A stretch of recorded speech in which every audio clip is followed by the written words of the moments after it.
राधेपुर गांव में कुछ ज्यादा ही गर्मी छाया हुआ था। लोगों का चेहरा और उनकी आंखें गर्मी से लाल हो रही थी। इस औरत को कितनी बार मना किया है कि इतनी गर्मी में बाहर मार्केट में जाने की कोई जरूरत नहीं है, लेकिन मोहतरमा को ब्यूटी पार्लर जाना है। शंकर घर में अपनी पत्नी का इंतजार कर रहा था। तभी अचानक दरवाजा खटखटाने की आवाज आई। शंकर ने दरवाजा खोला तो बाहर एक काली औरत खड़ी थी। अरे तान्या, तुम तो ब्यूटी पार्लर गई थी ना, तो फिर गोरी की जगह काली होकर कैसे आ गई? अब क्या बताऊं मैं आपको, बाहर इतनी गर्मी है कि पार्लर से निकलते ही सारा मेकअप काला हो गया। और उस पार्लर वाले की यहाँ इतनी गर्मी थी कि पूछो मत। एसी भी नहीं लगवाई कमबख्तों ने, और तो पंखा भी खराब था। आज के बाद हम औरतों ने फैसला किया है कि हम उस ब्यूटी पार्लर में कभी नहीं जाएंगे। तान्या की तरह बाकी औरतें भी गुस्सा थी। वो शीला, अमृता और तारा के ब्यूटी पार्लर के बाहर गुस्से से चिल्ला रही थी। अरे इन लड़कियों का ब्यूटी पार्लर यहाँ रहना ही नहीं चाहिए। ना तो इनके पार्लर में एसी लगा हुआ है और ना ही पंखा। इतनी गर्मी में हम सब लोग तो परेशान हो गए हैं। लेकिन उन्हें ये पता नहीं था कि ये सब सामने वाली ब्यूटी पार्लर की मालकिन सुहाना की साजिश थी। उसने पिछली रात को शीला के ब्यूटी पार्लर का पंखा खराब करवा दिया था। ये औरतें जब चिल्ला रही थी तो सुहाना भी वहाँ पर आ गई और ये देखकर वो बहुत ज्यादा खुश हो गई। उन तीनों बहनों की वजह से मेरा पार्लर नहीं चल रहा था। पहले तो मैं इन औरतों को कितना लूट लेती थी, लेकिन इन तीनों ने आकर मेरा मार्केट ही खराब कर दिया। अब इन तीनों बहनों को तो मैं तबाह कर दूंगी। फिर सुहाना उन सभी औरतों के पास आ गई।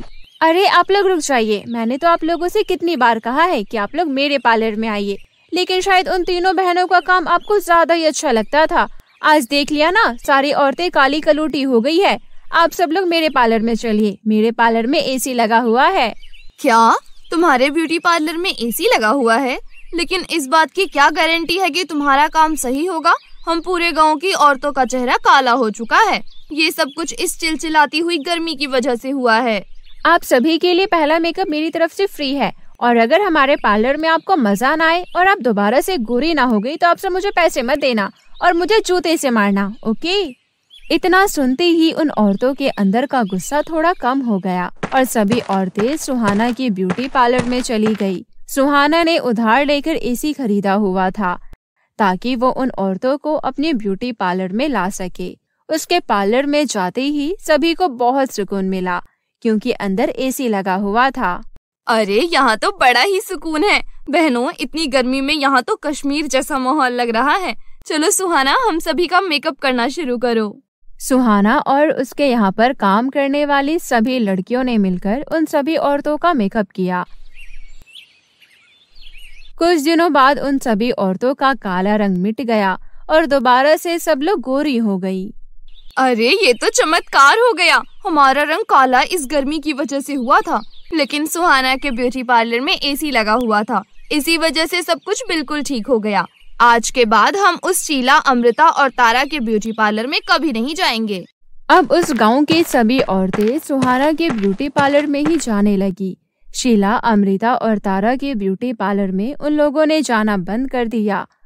वो तीनों बहनें बिन माँ बाप की थी। अब उनके पास खाने पीने के लिए भी कुछ नहीं बचा था क्योंकि कमाने का सिर्फ एक जरिया था और वो भी चला गया। हमारे पास इतना पैसा भी नहीं है कि हम लोग एसी लगवा सकें। वो चुड़ैल काम भी अच्छा नहीं करती है। सिर्फ एसी की वजह से सारी औरतें उसके पार्लर में जाने लगी। आप परेशान मत हो दीदी, ऊपर वाला कुछ ना कुछ उपाय जरूर निकालेगा। ऐसे ही दिन बीतते रहे। उन तीनों बहनों के पास जितना पैसा था सब खाने पीने में ही खर्च हो गया। अब वो भीख मांगने पर मजबूर हो गई। शीला का पार्लर और घर किराए पर लिया हुआ था। किराया ना देने के कारण मकान मालिक आकर तीनों बहनों को धमकाने लगा।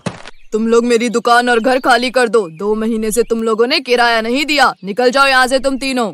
तीनों बहनें मालिक के सामने गिड़गिड़ाने लगी, लेकिन उसने एक नहीं सुनी। तीनों बहनों को घर और पार्लर दोनों ही खाली करना पड़ा। रात में गांव के बाहर किसी खेत में वो तीनों रात बिताने लगी और ऊपर वाले से प्रार्थना करते करते भूखे पेट सो गई। हे ऊपर वाले, सुना है आप बड़े बड़े चमत्कार करते हो। हम तीनों बहनों पर आपको तरस नहीं आ रहा है क्या? बहुत मुश्किल से मेहनत करके ब्यूटी पार्लर का बिजनेस खड़ा किया था। लेकिन गर्मी की वजह से सब कुछ खराब हो गया। कुछ कीजिए भगवान, हमें बचाइए। भगवान पर उन्हें पूरा भरोसा था। सुबह उठकर वो तालाब में पानी पीने के लिए चली गई। पास में ही एक तालाब था और तालाब के पास जाते ही उन्होंने देखा कि तालाब में बर्फ की सिल्लियां तैर रही थी। अरे ये क्या, इस कड़कड़ाती गर्मी में तालाब में बर्फ की सिल्लियां कहाँ से आ गई? तभी तारा के दिमाग में एक आइडिया आया। दीदी, ऊपर वाले ने हमें बर्फ दी है, हम इसका कोई ना कोई इस्तेमाल कर सकते हैं और अपना काम एक बार फिर से शुरू कर सकते हैं। तारा, तेरे कहने का क्या मतलब है? क्या अब हम लोग बर्फ का गोला बनाकर बेचेंगे? नहीं दीदी, मैंने बहुत सारी ऐसी जगहों के बारे में पढ़ा है जहाँ पर लोग बर्फ के घर बनाकर रहते हैं। तो क्या हम बर्फ का घर नहीं बना सकते? एक बार कोशिश करने में क्या जाता है। अब उन तीनों बहनों के पास दूसरा कोई भी रास्ता नहीं बचा था, इसलिए तारा की बात मानकर तीनों बहनों ने खूब मेहनत की और एक सड़क के किनारे बर्फ का एक बहुत ही खूबसूरत सा घर बना लिया। क्या बात है तारा, तेरा आइडिया तो कमाल का निकला। इस घर के अंदर तो पूरा कश्मीर वाला माहौल है। अब इसी घर के अंदर हम लोग अपना ब्यूटी पार्लर एक बार फिर से शुरू करते हैं। तीनों बहनों ने बैग से सारा ब्यूटी पार्लर का सामान निकाला और एक बहुत ही खूबसूरत ब्यूटी पार्लर बना लिया। अगले दिन दोपहर में कुछ औरतें वहाँ से गुजर रही थी। अरे तान्या, ये देख बर्फ का ब्यूटी पार्लर। जैसा इस ब्यूटी पार्लर का नाम है वैसा ही ये बना हुआ भी है। पूरा बर्फ का बना है।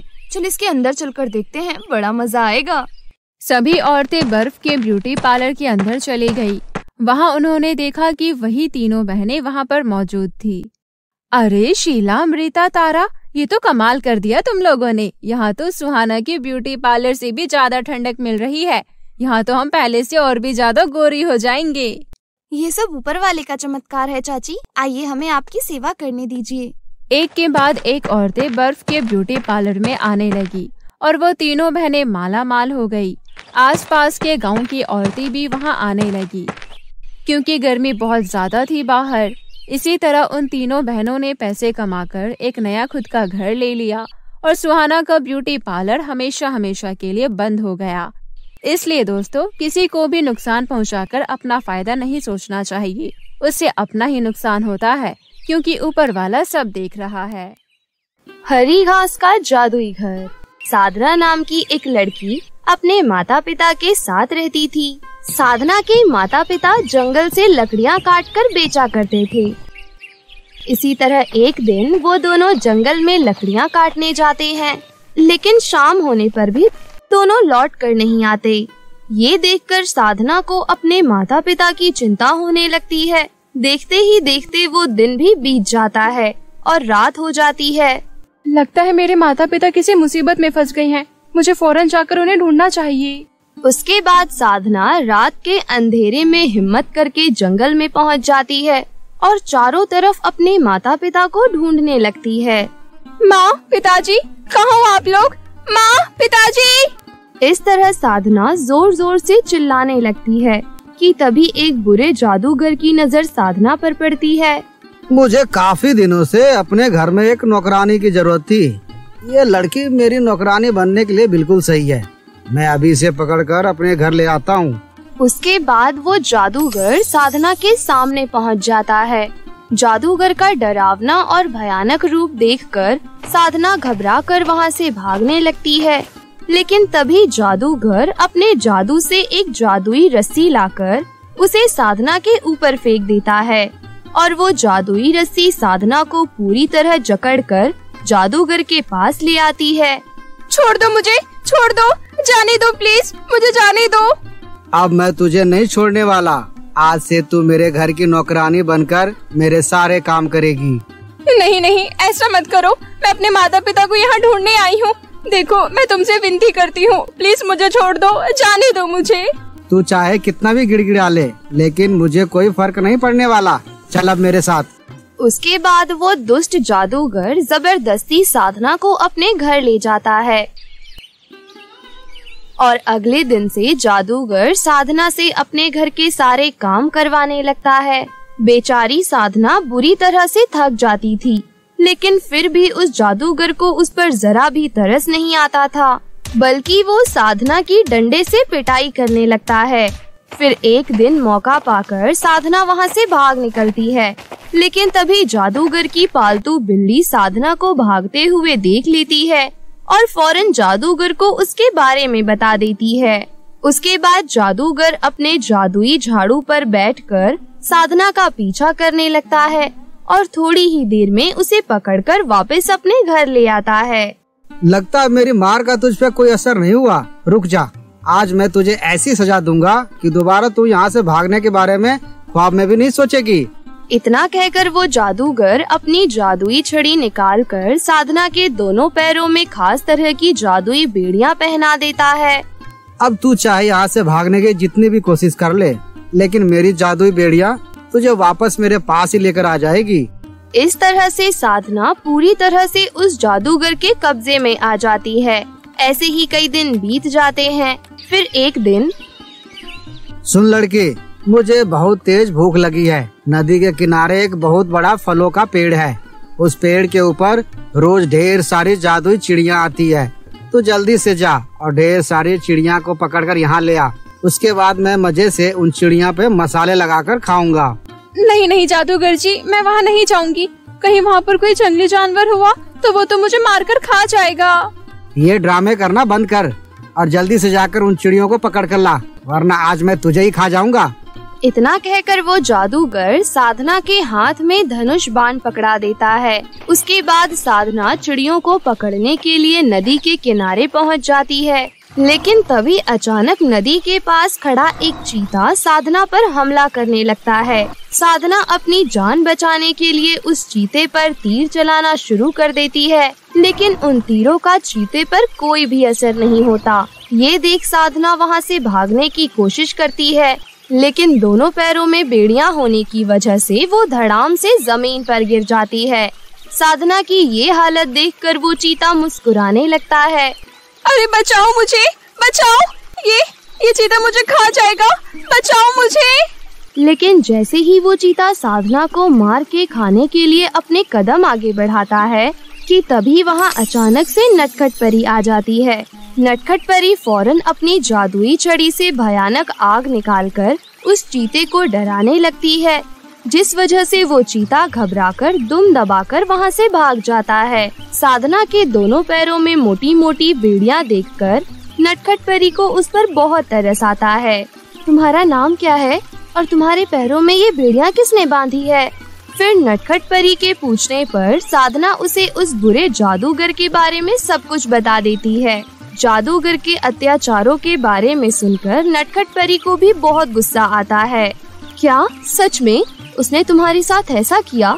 वो बहुत ही दुष्ट जादूगर है। उससे तुम्हें आजाद कराने की जिम्मेदारी मेरी। तुम अभी रुको। और वो उसी वक्त अपने पास से एक जादुई हीरा निकालकर जमीन पर रख देती है। उसके बाद उस हीरे में से निकलने वाली रोशनी चारों तरफ फैल जाती है और देखते ही देखते आसपास मौजूद हरी घास हवा में उड़कर आपस में जुड़ने लगती है। फिर थोड़ी ही देर में वो सभी घास आपस में जुड़कर एक घर का रूप धारण कर लेती है। सुनो साधना, ये जादुई हरी घास का घर है। ये हरी घास का घर तुम्हारी हर इच्छा पूरी करेगा। इस हरी घास के घर के रहते हुए तुम्हारा कोई कुछ भी नहीं बिगाड़ सकता। जाओ और उस दुष्ट जादूगर से अपना हिसाब बराबर करो। आपका बहुत बहुत शुक्रिया परी, लेकिन मेरे पैरों की बेड़ियों का क्या? तभी नटखट परी साधना के दोनों पैरों में से वो बेड़ियां गायब कर देती है। उसके बाद साधना उस हरी घास के घर के अंदर चली जाती है और उस घर को जादूगर के पास चलने के लिए कहती है।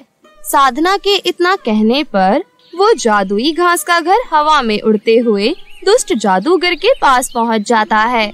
उसके बाद साधना घर से बाहर आकर उस जादूगर के सामने खड़ी हो जाती है। सुनो जादुई हरे घास के घर, इस बुरे जादूगर ने मुझ पर बहुत अत्याचार किया है। इसे इसी वक्त सबक सिखाओ। साधना के इतना कहते ही उस जादुई हरी घास के घर के अंदर से एक बड़ी सी कुल्हाड़ी बाहर निकलकर जादूगर पर हमला कर देती है। जादूगर को संभलने का भी बिल्कुल मौका नहीं मिलता। फिर देखते ही देखते वो जादुई कुल्हाड़ी जादूगर के दोनों पैर काट देती है। नहीं नहीं, बस करो साधना, मुझे मेरी गलती का एहसास हो गया है। मैं तुम्हारे आगे हाथ जोड़ता हूँ, मुझे माफ कर दो। तू एक जालिम जादूगर है, तुझ पर रहम करने का सवाल ही पैदा नहीं होता। फिर अगले ही पल वो जादुई कुल्हाड़ी जादूगर का सर काटकर उसे धड़ से अलग कर देती है। इस तरह उस जादूगर का किस्सा खत्म हो जाता है। मैंने इस बुरे जादूगर का खात्मा कर दिया है। कहो, अब मैं तुम्हारी और कौन सी इच्छा पूरी करूं? मैं अपने माता पिता से मिलना चाहती हूँ, तुम मुझे उनके पास ले चलो। उसके बाद वो जादुई हरी घास का घर हवा में उड़ता हुआ वहाँ से दूर एक आइलैंड पर पहुँच जाता है। तभी साधना को वहाँ अपने माता पिता दिखाई देते हैं। उन्हें देख साधना बहुत खुश होती है। फिर वो दौड़कर उनके पास जाती है और उन्हें गले लगा लेती है। आप दोनों मुझे छोड़कर कहाँ चले गए थे? ये कौन सी जगह है और आप यहाँ कैसे आए? मुझे आपकी बहुत याद आई माँ पापा। उसके बाद साधना के माता पिता उसे बताते हैं कि जंगल में लकड़ियाँ काटते समय एक विशाल चील उन दोनों को पकड़कर इस आइलैंड पर ले आया। फिर साधना अपने माता पिता को जादुई हरी घास के घर के अंदर ले जाती है। अगले ही पल वो जादुई हरी घास का घर हवा में उड़ता हुआ साधना के गांव पहुंच जाता है। इस तरह फिर से साधना अपने माता पिता को पाकर उनके साथ हंसी खुशी से रहने लगती है। जादुई हत्यारे नेल पॉलिश। एक समय की बात है, नागेश्वरपुर नाम का एक छोटा सा गांव था। उस गांव में सीमा अपने पति और 6 साल की छोटी बेटी के साथ रहती थी। आज उनका परिवार बहुत दुखी था क्योंकि सुबह सुबह सीमा की सास की मौत हो गई थी। सीमा की सास बहुत समय से बीमार थी। आज आखिरकार उन्होंने अपना दम तोड़ दिया। इस बात से वो पूरा परिवार बहुत दुखी था। सीमा की बेटी अपनी माँ से कहती है, माँ, क्या दादी अब कभी वापस नहीं आएंगी? वो भगवान के पास चली गई है क्या? मुझे उनकी बहुत याद आएगी। वो मुझे बहुत अच्छी अच्छी कहानियाँ सुनाया करती थी और कभी कभी तो बाजार ले जाकर चॉकलेट भी खिलाती थी। अपनी बेटी की बातें सुन दोनों पति पत्नी और भी ज्यादा मायूस हो जाते हैं। फिर सीमा अपनी बेटी को समझाते हुए कहती है, दादी भगवान जी के पास गई हैं बेटा, वो कभी हमारे पास वापस नहीं आएंगी। तभी सीमा के पास पड़ोस वाली माधवी आती है और कहती है, जाने वाले को कौन रोक सकता है बहन। वैसे भी गुड़िया की दादी बहुत बीमार थी, उनकी उम्र भी काफी हो गई थी। सीमा को सांत्वना देकर माधवी वहाँ से चली जाती है। माधवी सीमा की पड़ोसन थी। माधवी अपने पति और अपनी ननद के साथ सीमा के बगल वाले घर में रहती थी। दोनों परिवारों में बहुत मेलजोल था। सीमा कुछ भी अच्छा बनाती थी तो माधवी के घर जरूर देने जाती थी। माधवी भी ऐसा ही करती थी।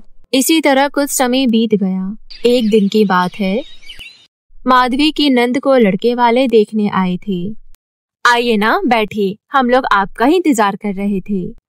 माधवी लड़के वाले को ड्राइंग रूम में बिठाती है और अपनी नंद की तारीफों के पुल बांधने लगती है।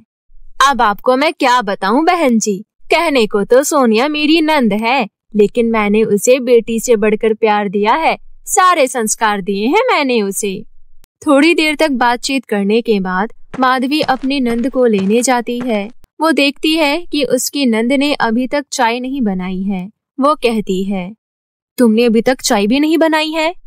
तो क्या करती मैं, किचन में चीनी ही नहीं है। मैं कब से इंतजार कर रही थी कि आप आओगी तो मैं आपको बताऊंगी, लेकिन आप तो उनसे बातें करने में ही व्यस्त हो गई थी।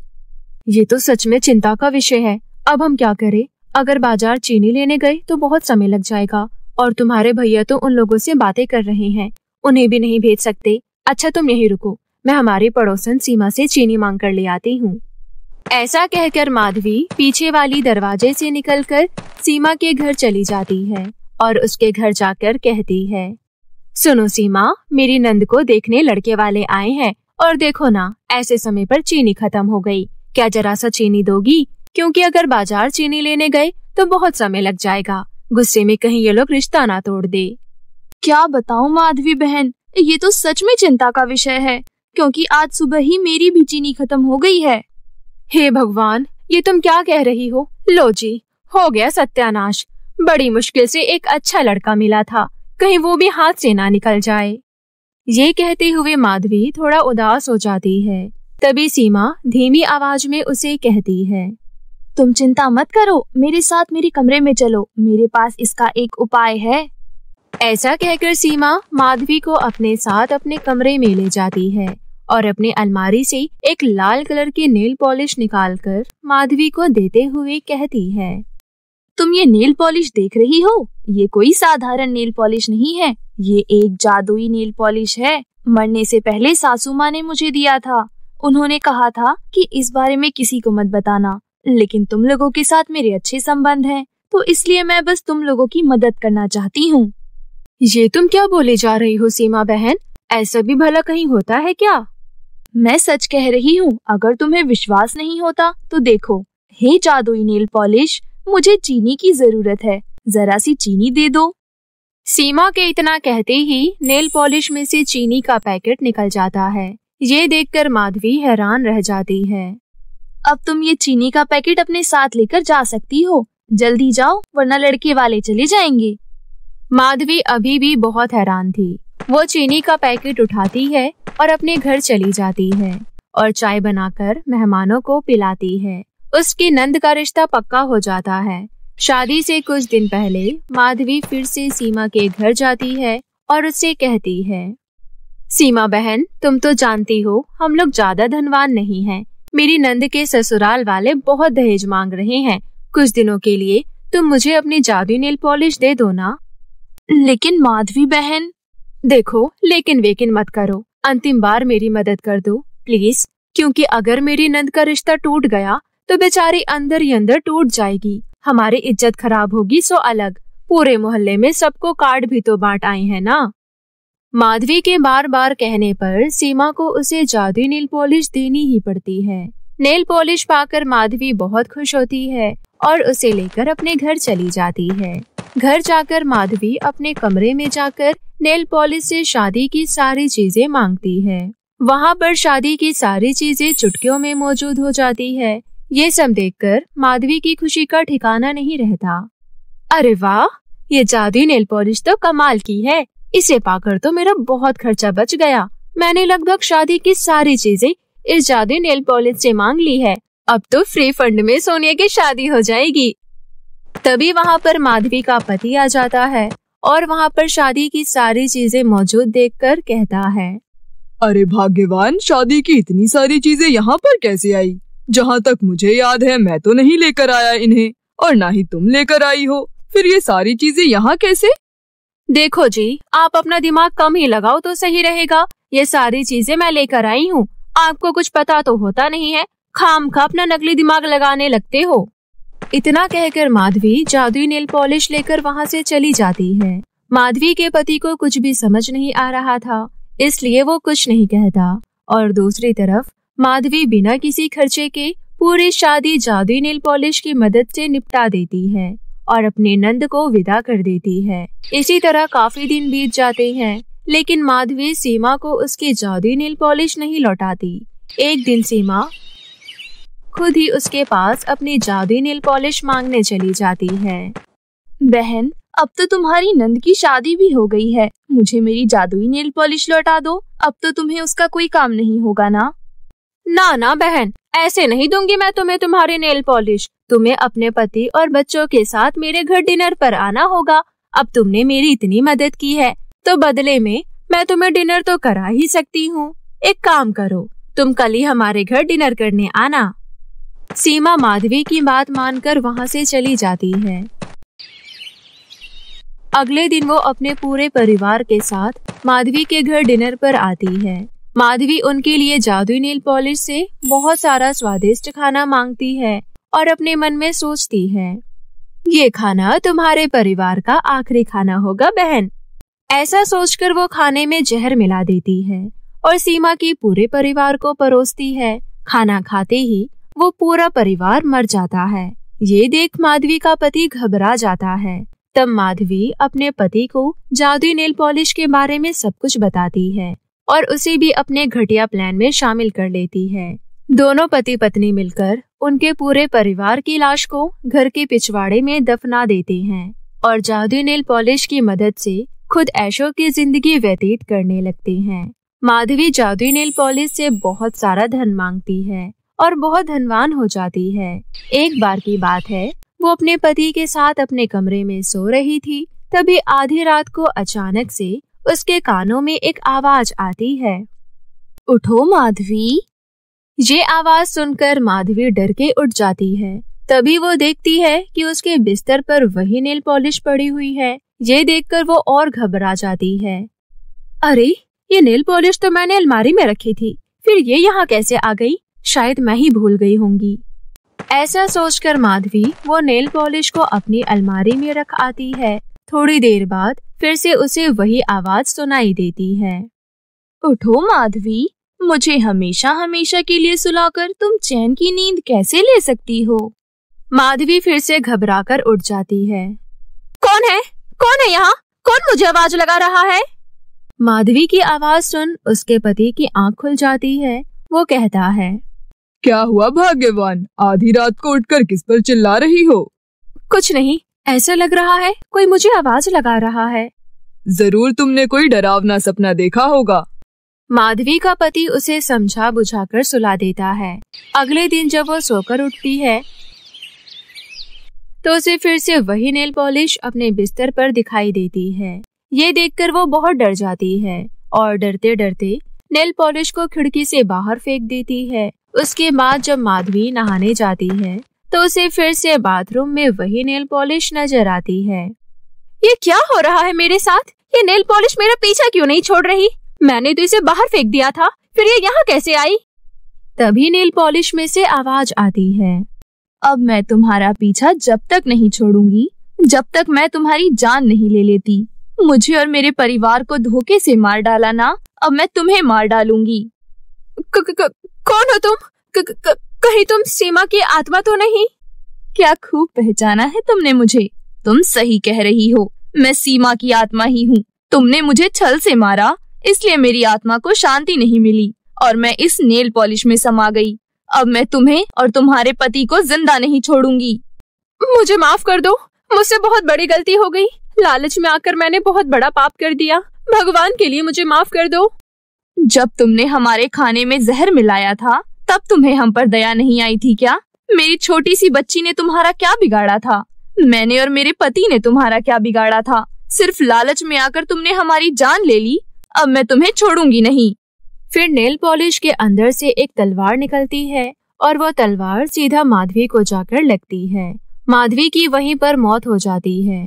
काफी देर तक बाथरूम से ना निकलने पर उसका पति उसे देखने आता है। अपनी पत्नी की लाश देखकर वो बहुत घबरा जाता है।